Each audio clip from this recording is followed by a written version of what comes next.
Welcome back, one and all, to Let's Play Shadowrun Returns Dragonfall. I'm the Arcane Rogue. Let's continue our adventure.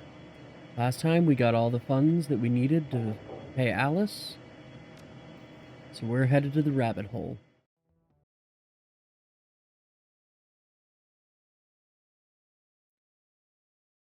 The tiny cred stick feels heavy in your pocket, fat with the weight of hard-won new yen. The U-Bahn station swallows you up and sends you hurtling down the rabbit hole, towards Alice, towards the information you've bled for. The train pulls to a stop and the doors hiss open to the dark, old platform. With luck, answers lie ahead.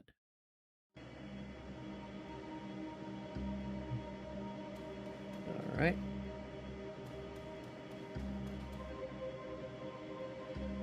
Yep, we're totally gonna interact with Alice from the side of the arcade cabinet. Alice's console stands alone against the filthy wall of the U-Bahn platform. The colorful sprites that flicker across the screen stand in sharp contrast to the surrounding grime. Credstick port in the machine greedily accepts your payment. You watch as the black plastic of the Credstick's case disappears into the console. Moments later, a message winks onto the screen. Griffin, couldn't wait for you any longer. Something is tracking me. Something terrible. Need to get out of town, go dark for a while. If you're smart, you will too, but a deal's a deal. When you punch the flashing button on the console, it'll spit out an optical chip with your information. Take my advice. Whatever this Vauclair business is to you, drop it. Drop it, and run. And for God's sake, stay out of the Matrix. It isn't safe. Alice. The message fades from the screen, and a button on the console begins to flash. You hear the whine of motors spinning up in the arcade cabinet's guts. With a smooth mechanical motion, a generic brand of optical chip slides out of the payment port in front of you. Abruptly, the screen goes black. The console powers down. The optical chip sits in its cradle. The instant that chip leaves the cradle, the machine reboots. You are, again, alone. Well then. Back to the Cruise Bazaar, I suppose. Oh, as you settle in for your trip back to the Cruise Bazaar, you can feel the rest of the world compartmentalize and follow the way. No more distractions.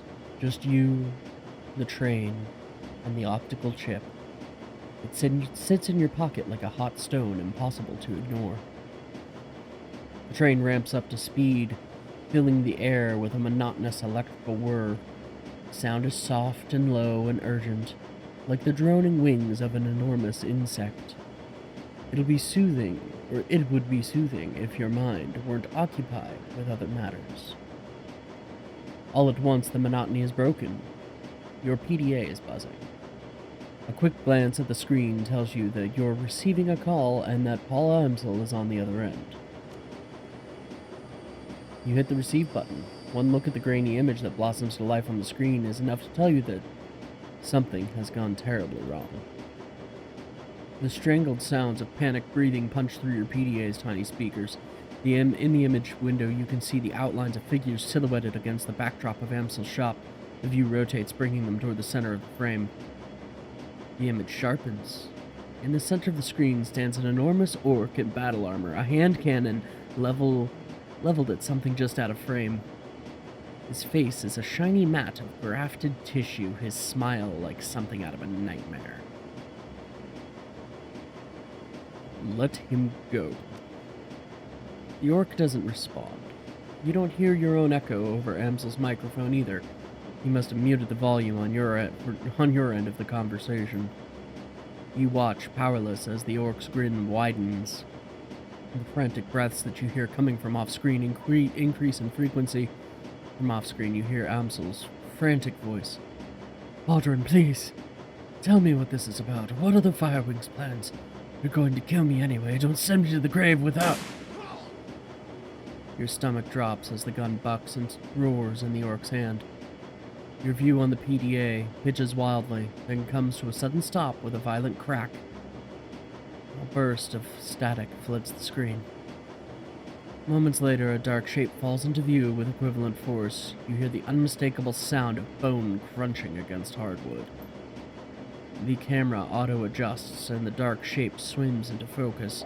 You are staring into and through the dripping, cavernous ruin of what was once a human head. The remnants of the face that remain are enough to confirm what your gut already knows. The body on the screen is that of Paul. From out of frame, you can hear another voice, a woman, young from the sound of it, with a military cadence. What now, sir? Now we press our advantage. Jam their comms, Ortega. The sounds of hurried motion recede into the background. All right, remember, people, Amsel was the brains, but the rest will put up a lot more fight. Flush them out, take them down, one by one. Another voice chimes in, a young man this time. Sir, look at Amsel's wrist, the PDA. I think that it's recording.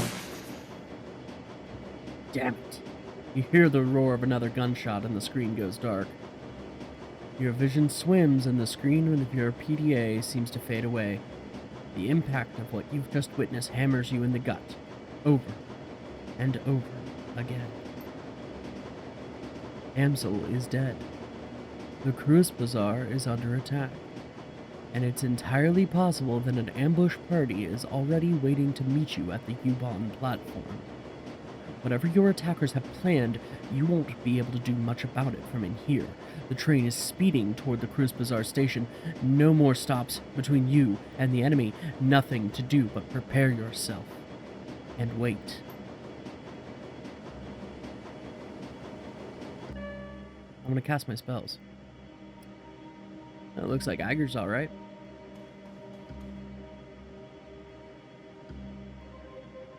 The barrel of Iger's rifle swings upward. She emerges from cover, turning to face you. About time you showed up.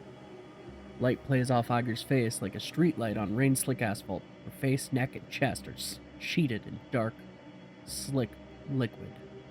Blood. A lot of blood. Where are you hit? I'm not. This one, on the other hand. Iger wipes her mouth with the back of her hand and then hoists a corpse up from behind her makeshift barricade. A young man, maybe in his early 20s, his eyes frozen wide in surprise. What's left of his throat hangs down in ragged flaps. You made one hell of a mistake. I'm surprised you let him close the distance on you like that. Iger bristles. Even the best shooters have to reload sometime. Did you meet with Alice? Do you have our info? Yeah, I got it. An optical chip. We'll have to use my mission computer to open it. Whatever's on that chip, these guys don't want us to read it. All the more reason to do exactly that. We put the rest of them in the ground, that is. Or after we put the rest of them in the ground, that is. Iger, they killed Paul. Yeah, I know. He had us all patched in on that call. We all saw. I figured they'd try to ambush you at the platform, ventilate the train, take you out, cut off a potential escape route in the process. That's what I would do. So I hightailed it out here, set up an ambush of my own. Good thinking. Thanks. Anyway, enough talk. We've got a job to do. There are an unknown number of hostiles topside. They're well-equipped, decently trained, and hell-bent on killing us. Last I heard, Glory was on the north end of town. Dietrich was out getting coffee when all hell broke loose. Let's go get them. Let's go hunting. Your experience has increased your ability to operate in dangerous situations. Great. What about Blitz? Did we forget about Blitz?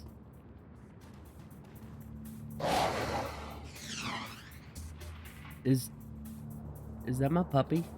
I hope that's my puppy. Alright, martial defense. I don't see a mage over here, so... Killing hands. Let's go for this guy.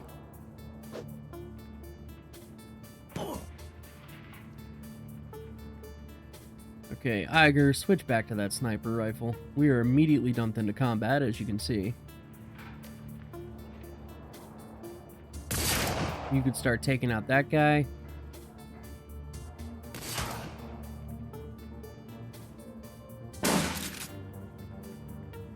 That wasn't smart.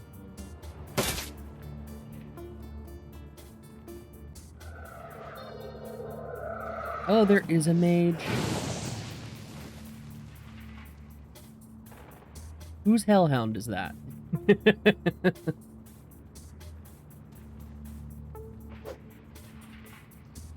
Griffin, I'm gonna need you to actually connect with the giant dude in front of you.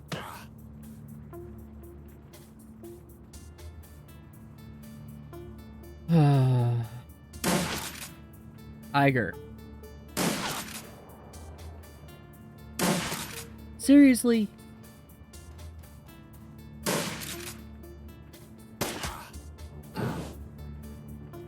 If Griffin goes down, I'm gonna be very angry.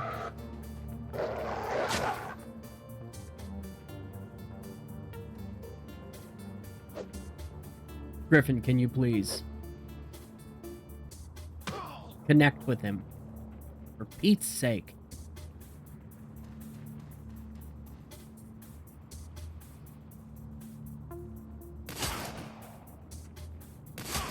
Geek the mage. Oh, that's not extremely annoying. What are these guys made of? Pure shadow?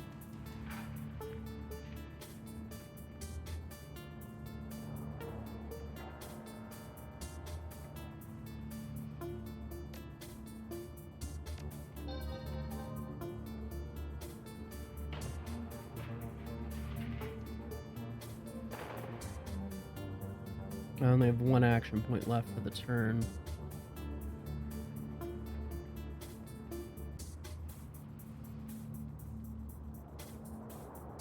Can't make it to him. Let's move into full cover.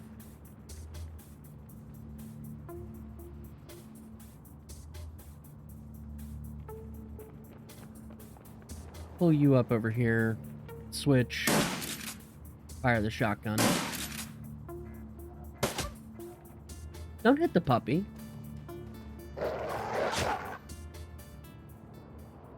Something ahead of you lets out a low, rumbling growl from the shadows, a primordial sound that echoes down the snowy streets. It steps into the light.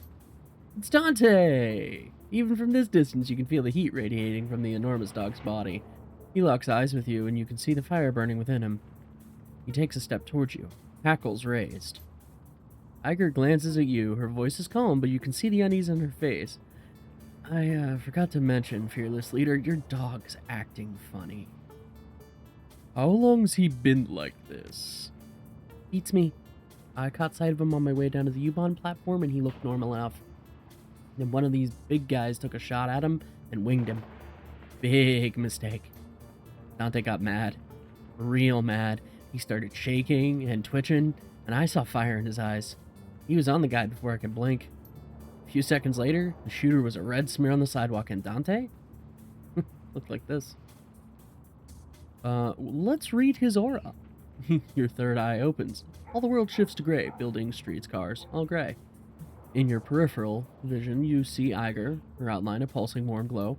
Dante glows like a burning coal, his aura shifting explosions of red and yellow light. As you look into the dog's aura, you can feel it looking back into yours, acknowledging you in astral space. Dante is more than just a dog. Did you know that Monica's dog was part hellhound? No, but considering the circumstances, I'm good with it. You can control him, right? Dante, come. Now that he's seen your aura in astral space, Dante's expression softens. His ears stand back up, and you could swear that you see him smile. He happily takes his place by your side. Looks like you got yourself a hellhound. Yay! And for that, we get the Dante's Inferno achievement. Alright, let's see if we can find Glory.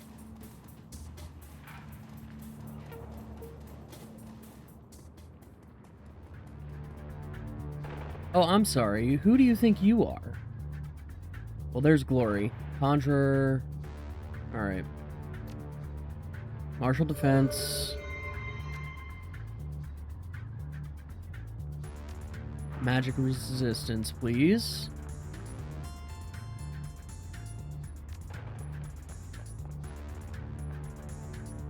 Okay, I guess it doesn't want to let me cast magic resistance.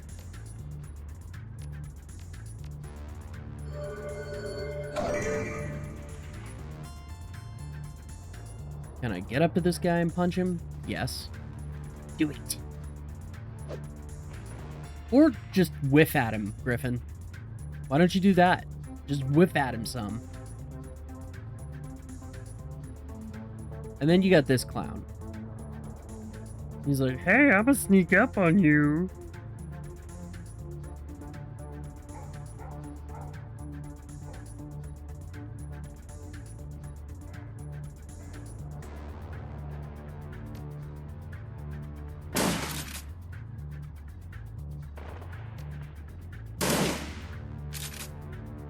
Yeah, take that. Took you long enough. Thanks, Glory. What are you doing with that gun out? Go eviscerate that conjurer.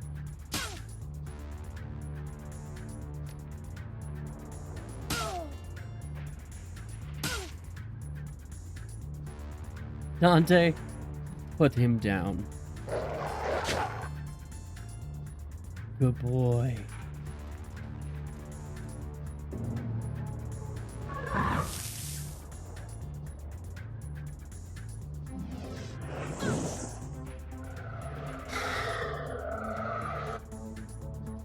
As if Griffin's not having enough trouble hitting.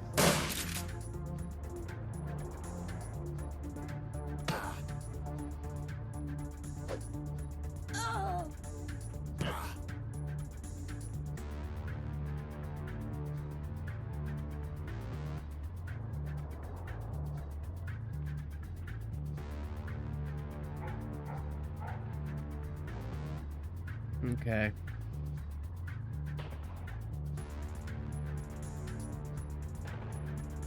Move you up here, Iger. See if that gives you line of sight. Does.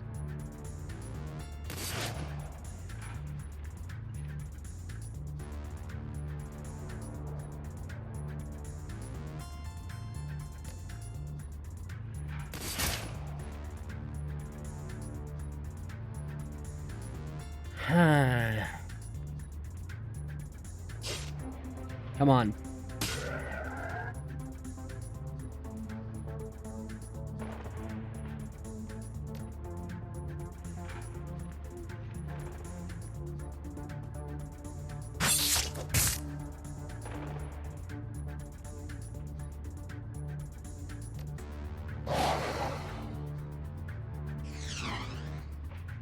How did you miss, Dante?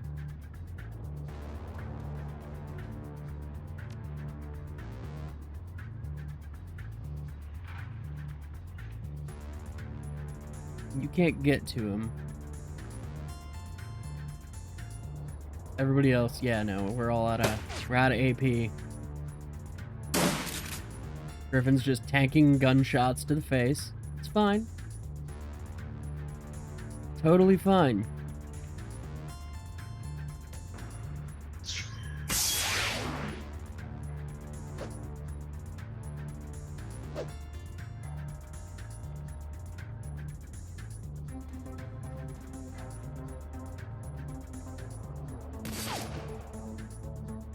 Iger, I'm gonna need you to hit.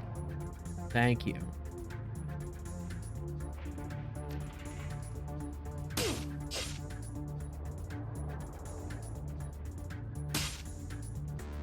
Thank you, Glory.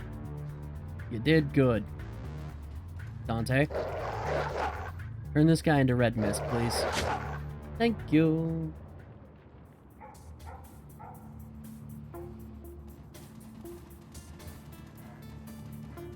Alright, everybody's healed up. Now where is Blitz?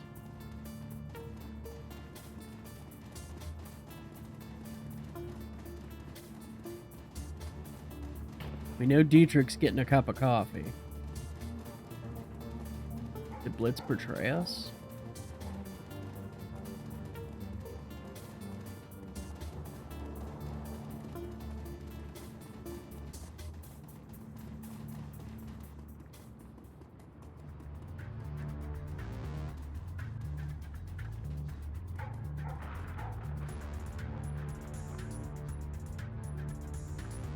There's Dietrich.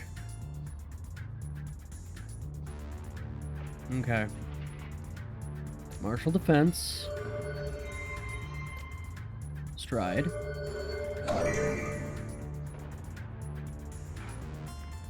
Iger.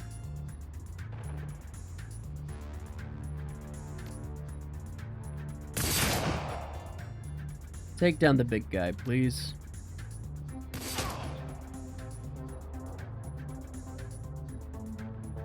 Glory. Activate that adrenal pump.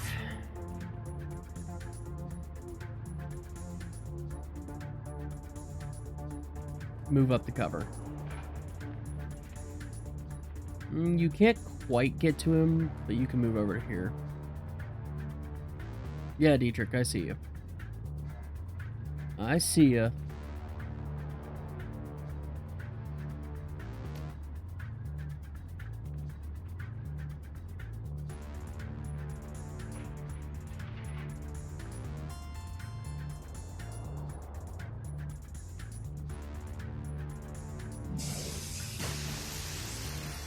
Dietrich, buddy.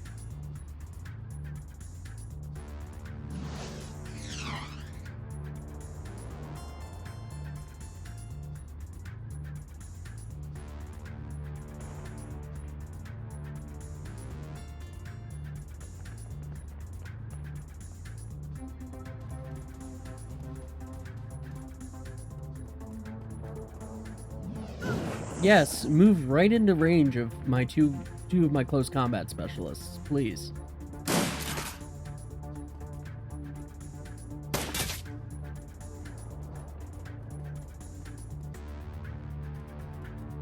Really?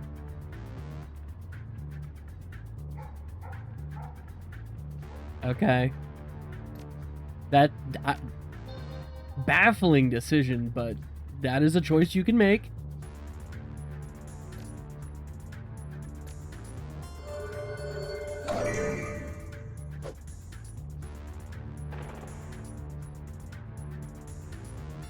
Understand. Understood. Understood.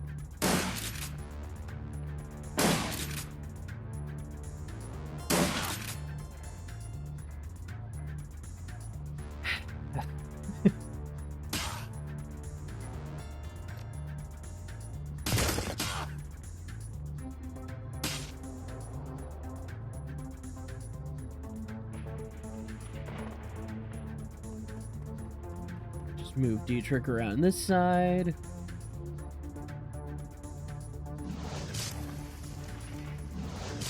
Nerve bolt that guy a couple of times. Dante. You's a good boy.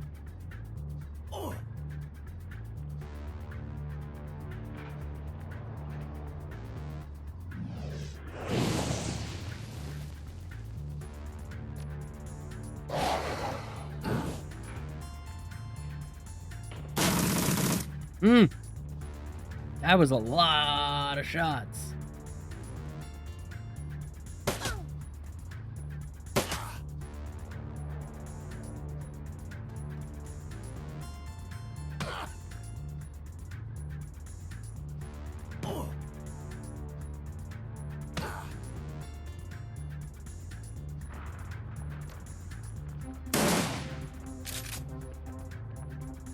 Go ahead and reload.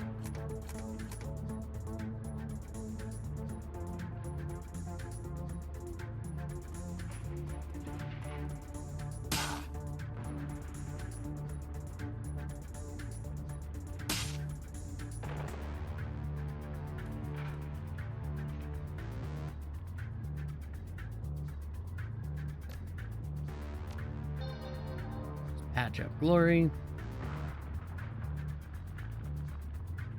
Dietrich, what can we do for you, bud?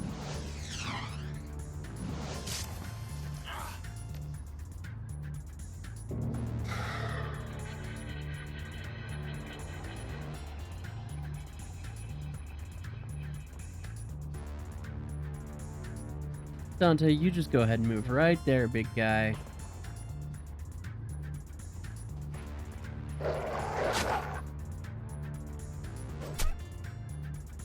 You hit my dog. Griffin's gonna have a few things to say about that.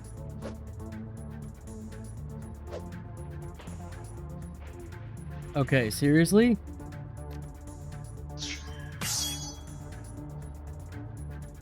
I had to manifest him.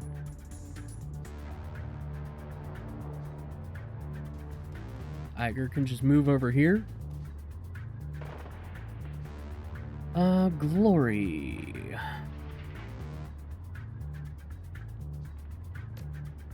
Go shred his armor, please.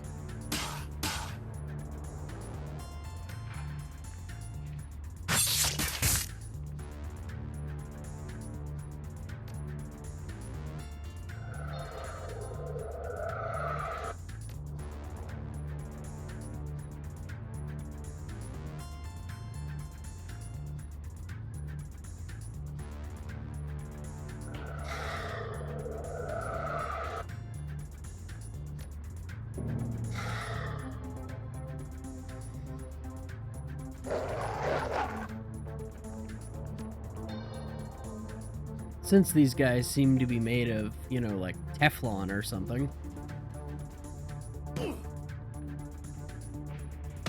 Oh, what? You used a med kit and then I killed you? Too bad.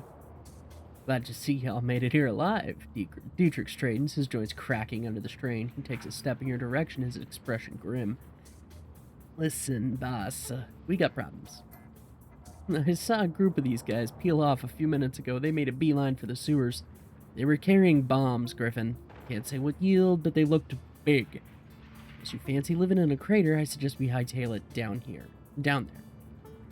Where the hell is Blitz? He took off with Malit. Said something about jamming the attackers' comms. Don't worry about them. We gotta deal with those bombs. Understood.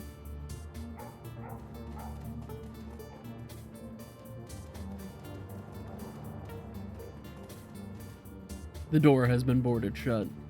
Smart move, Atlas.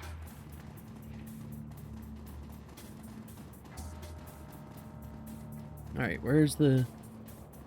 Where's the sewers?